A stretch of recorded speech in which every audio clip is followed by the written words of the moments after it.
Interesting thing has been taking place since Democrats have lost this election. Very interesting. Now, what I hoped would be that they sit down and they understand, okay, we lost. And we lost because we didn't attend to the needs of the working class. We lost because we went out searching for Republican votes as opposed to, getting our base out. But that's not really what they're doing. What they have decided to do was initially, we're going to blame Joe Biden. Joe Biden got out the race late. Joe Biden didn't get out the race early enough. Joe Biden should not have ran again, et cetera, et cetera. Now, this despite the fact that all of those same Democrats that are now blaming Joe Biden at the time were like, Joe Biden is great. Joe Biden is competent. Joe Biden is, he has his hard sex with his wife every other day. Joe Biden is just on it. Anytime we're in those meetings, he's just, bam. He's not the guy that we saw in the debates. He is the person who's in charge. He's a leader. And now they're like, Joe Biden shouldn't have gotten out the race. He stayed in the race too long. He damaged Kamala Harris's chances. And as I pointed out once before, even if Joe Biden got out the race early, there is no guarantee that Kamala Harris would have been the choice. Meaning, Joe Biden could have gotten out the race earlier, and you could have had a situation where someone else who was stronger ends up winning in the primary. Even in the mini primary, you could have had a situation where somebody stronger won in the mini primary. Now, if they're making the argument that it shouldn't have been Kamala Harris, fair enough. Say that. But they're not saying that. They're effectively saying something to the effect of, well, Joe Biden should have got out of the race earlier. There would have been a longer time period for her to have a full campaign. And even worse, they're arguing Kamala Harris did nothing wrong. She ran a perfect campaign. She was utterly flawless. And adding to it, it was impossible for anybody to win under those terms. Despite the fact, as I've shown over and over again, that Kamala Harris was effectively leading the overwhelming majority of this race. So for all of this talk of she had no chances, nonsense. She had chances. Kamala Harris decided to run around the country with Liz Cheney.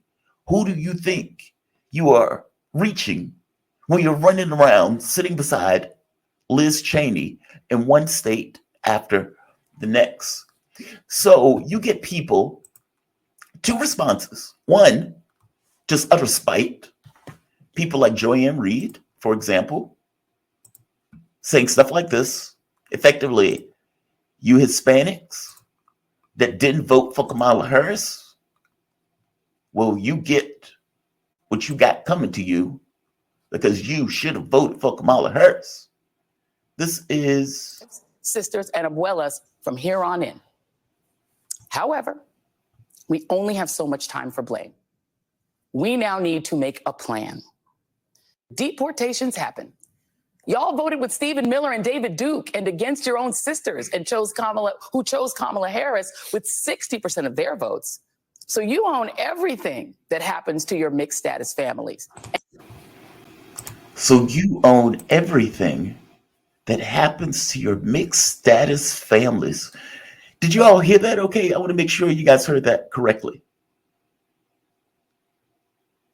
Did y'all hear that? Okay. Yeah, it is cringe. Effectively saying anything that happens to you because you Hispanics voted for that, you own that. That's yours. So if your family members get deported, then you should own that because you voted for Donald Trump. That's amazing. That's amazing. That's utterly amazing. She's not alone in that. Let's go to Roland Martin. So Roland Martin follows this up. The Black Miss Leadership class, as he is called by the Black Agenda Report. Roland Martin has gone and said this. Well, let me find him. Yeah, right here. This is Roland Martin. Listen to what he is now saying. He is effectively blaming people because the Muslim community ended up voting predominantly for Jill Stein. Now, Hispanics voted in large measure for Donald Trump. Neither of these groups ended up voting for Kamala Harris. Listen to what Roland Martin is saying. Black misleadership class. He is an utterly embarrassing human being. Listen to what he's saying. So y'all can enjoy your win. But I'm telling you right now, a lot of you who voted for Trump, and you're rejoicing right now. You know what's funny about this? He looks like he's either been drinking or crying, and I can't tell which one. Is Roland Martin a drinker? Does he be hitting the bottle? I don't know if any of you know, if you guys know. Look at him. Look at his eyes. Look at his eyes. He's crazed. He's utterly crazed. He seems that he's been crying at home. All right, let's continue. There will be tears. And when the tears come shedding, you can't cry on our shoulders. And you can't come to say, I don't know how this happened. And all we gonna say is, we tried to tell you. All we're going to say is, we tried to tell you. Think about that. So this is just bitterness, right? This is, oh, our candidate lost. We tried to warn you. And so all of you groups that didn't, vote for Kamala Harris, then whatever you get, missing something very straightforward that they are blissfully, seemingly have a blind spot for. It is your candidate's job. It is her job to get those voters. It's not magic. It's not that people owe you their vote. It's not a situation where these people are just supposed to give fealty and allegiance to any random Democrat that comes out because, they're so terrified of the other candidate. It's not that. Your candidate needs to go out, make a pitch, and come up with a view of the world, a vision that they can give to the public for that public to back that candidate. It's not magic. It's the way it's been done in time memorial. But the Democratic Party has gotten to the point where they believe the Republican Party is so bad that we don't really need to offer anything real. We don't really need to give a vision. We can just point to how bad they are.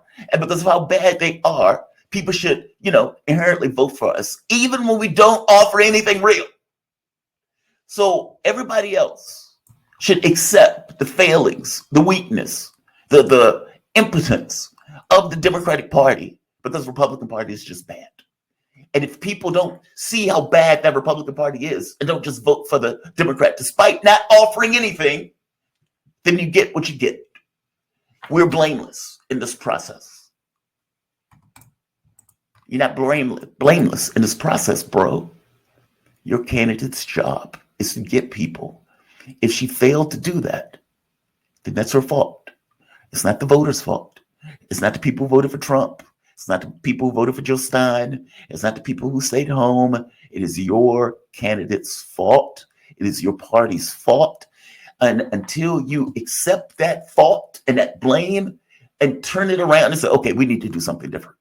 It's kind of like alcoholic, right? Like Roland Martin would know. When an alcoholic goes to AA meetings and they're sitting in the meeting and they tell them, the first thing they say, my name is so-and-so and I am an alcoholic. And the reason they have them say that right off the bat is because what they're trying to get across is, I have a problem. You can't change until you acknowledge the fact that you have a problem. It's that.